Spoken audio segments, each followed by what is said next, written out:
A day in my life as a 27-year-old full-time mom. Habang pinapatulog ko si baby, iniisip ko na ang mga labahin ko. Kaya, sinimulan ko na habang natutulog na siya. Naglalaba ako ng blankets at saka pillowcase. Kasi sobrang natambakan na ako doon. Pero hindi lahat kasi hand wash lang kami. Wala kaming washing machine. So, baka soon. So, laba lang tayo guys. Habang tulog ang ating mga chinakis. Kailangan lang natin maglaba agad. Kailangan natin bilisan yung mga galaw natin.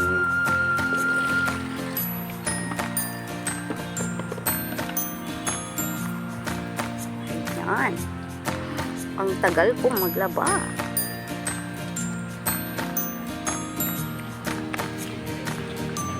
Habang nag-voice over ako, nandito pala yung baby ko. Kandong-kandong ko siya kasi sige siya. Ang hirap pala mag-edit. As a first time wannabe vlogger at isang ina, napakahirap. So, ang iniisip ko na lang mag-daily content para hindi siya ganong hirap. So, sana may manood. Sobrang boring. So, sinasampay ko na yung mga nilalabahan ko. Kasi marami pa akong gagawin pagtapos kong maglaba. Sinisipon yung baby ko.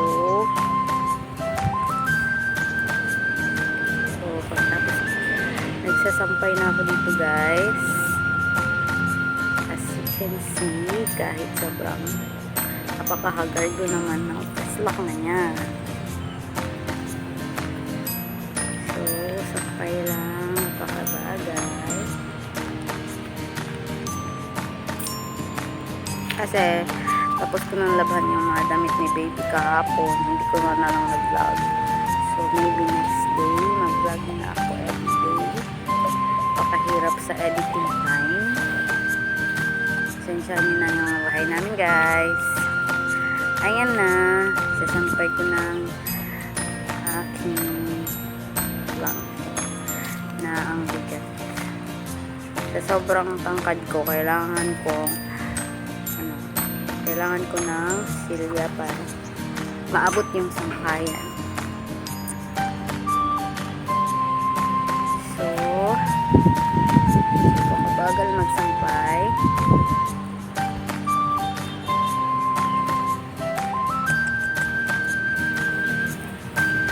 Yung baby ko, hindi siya nag-iingay today. Nanood lang siya sa mga manok. So, paligid-ligid.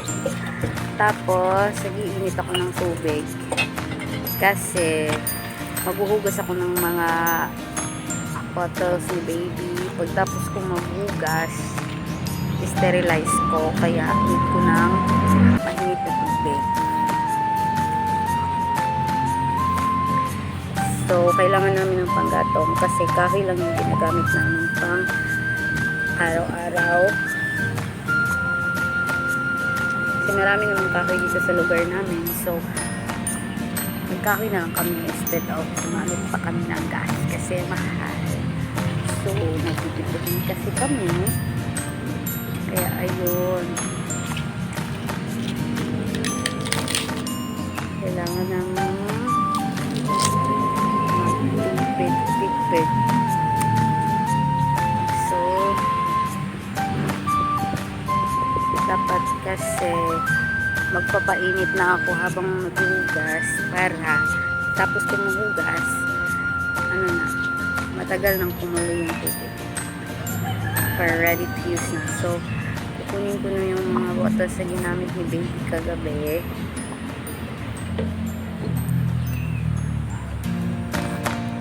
So, pinagpinagpin ko yan. Pinurot ko lang yung may nahulog. So,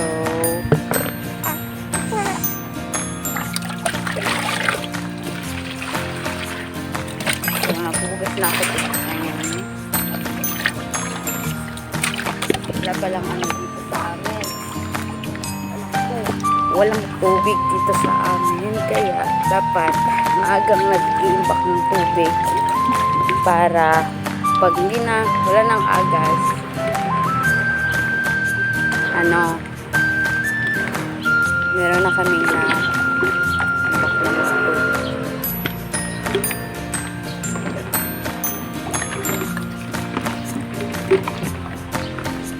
So,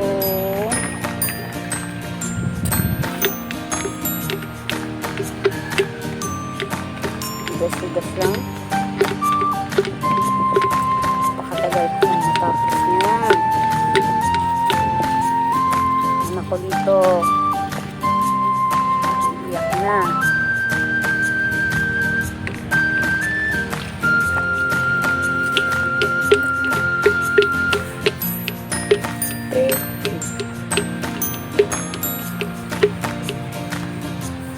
Kailangan ko siyang libangin para hindi siya magsigaw-sigaw.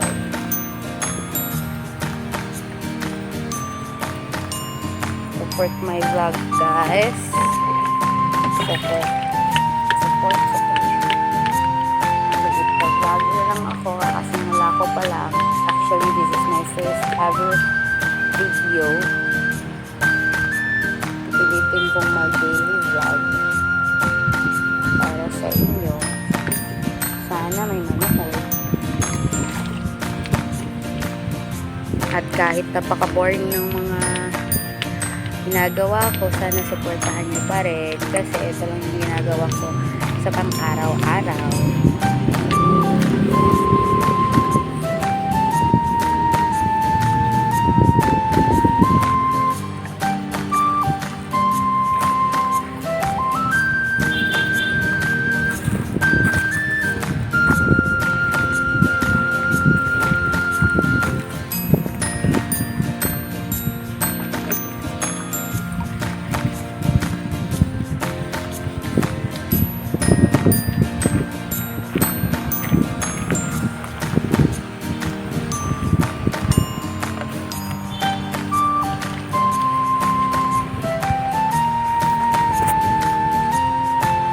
Sobrang init ng panahon yun. Grabe. Kailangan maraming tubig.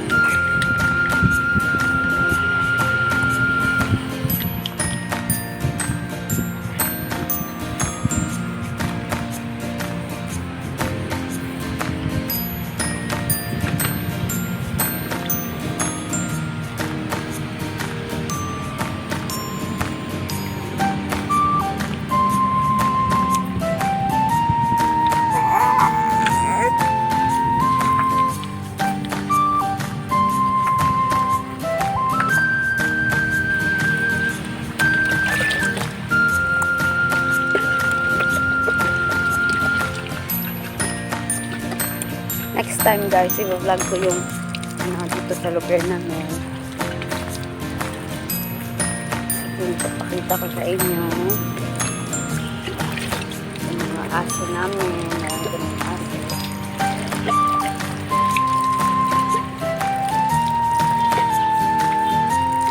Kaso nakaka-busy pag meron ka ng anak. Parang wala ka ng pahinga. Parang kulang pa yung oras. Kulang pa yung oras. Parang like kulang yung oras.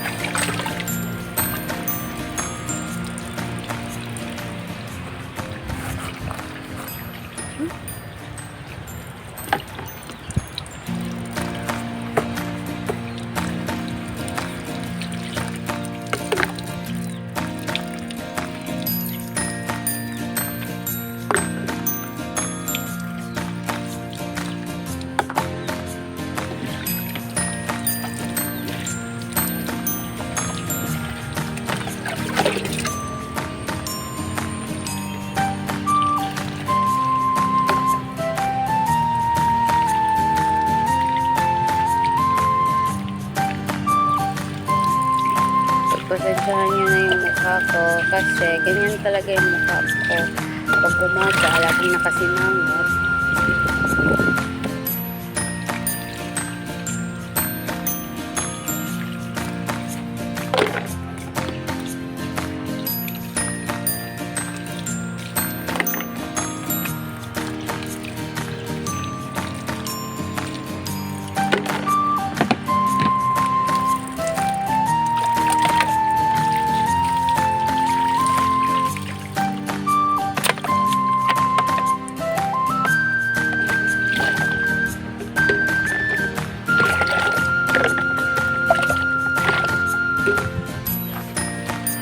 Pagkatapos kong maghugas, kukunin ko na yung ininit natin tubig kanina. Kanina pa ito kumukulo. Ready to use na sa ating pag-sterilize kasi wala tayong sterilizer. So, ganito muna.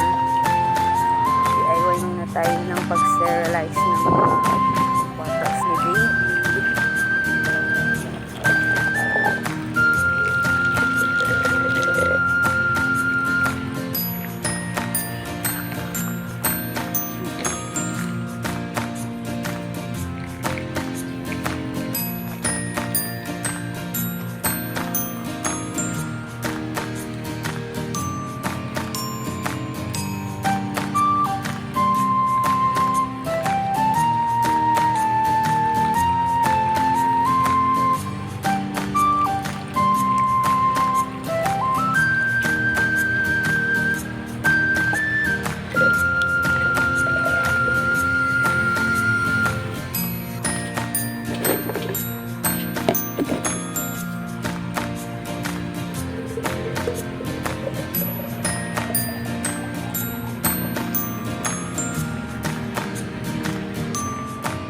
Sinalin ko yung isa sa thermos kasi marami pa init na tubig. Lagay ko dyan para mamaya pag nagtimpla ako ng gatas, yun yung gagamitin ko. Tulog pa rin si baby. Tapos yun ba yung nagaya. Nagtimpla ako ng gatas kasi hindi pa ako nag-alcohol, guys. Gatas, tapos balak kong magluto ng pasit canton kasi yan lang yung kainin ko ngayon. Gawin ko pala sa ulam kasi parang magna-9 na ng umaga nito. Like aga namin nagising ni baby like 5 tapos ang tagal kasi hindi kasi niya nagpapahalapag kanina. Gusto niya laging karga-karga. Nagka-chance lang akong gawa ng mga gawaing bahay pagtulog na si baby. Habang pinapakuluan ko yung mainit na tubig para sa pancit canton, nagmuni-muni muna ako habang gatas.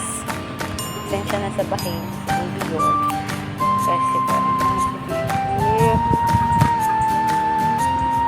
musikom siya.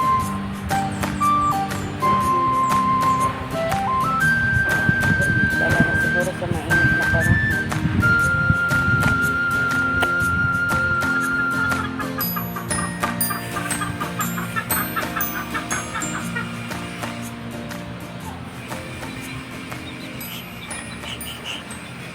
May mga manok pa o nagdaan-daan.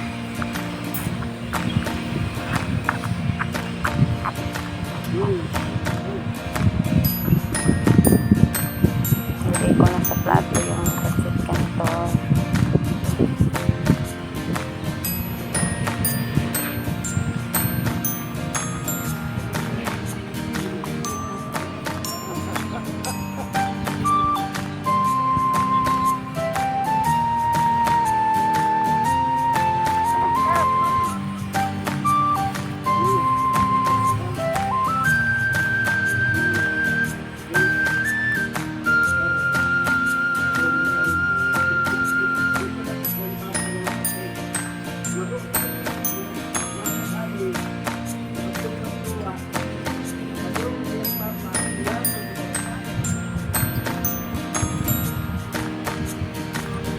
Kain.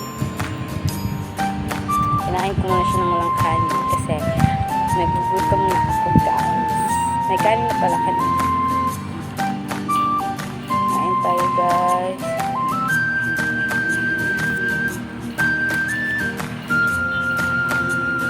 Kain. Thank you for watching. Sana hindi kayo na boring. At kung may mga suggestions po kayo, mag-comment lang po kayo dyan sa baba para naman kung kaya kong gawin, siguro gagawin ko. Pasensya na din sa mga edit ko kasi hindi pa ako marunong. Tulad na ng sinabi ko, first time ko pa lang itong ginawa ngayon. First video ko to, first edit. nag-search lang ako sa YouTube kung paano ako mag-edit. Kaya sana guys, supportahan niyo ako kahit aliit pa lang yung subscribers ko. Kahit hindi gaano kaganda yung quality ko guys. Salamat sa inyo. Kain tayo. Please like and subscribe.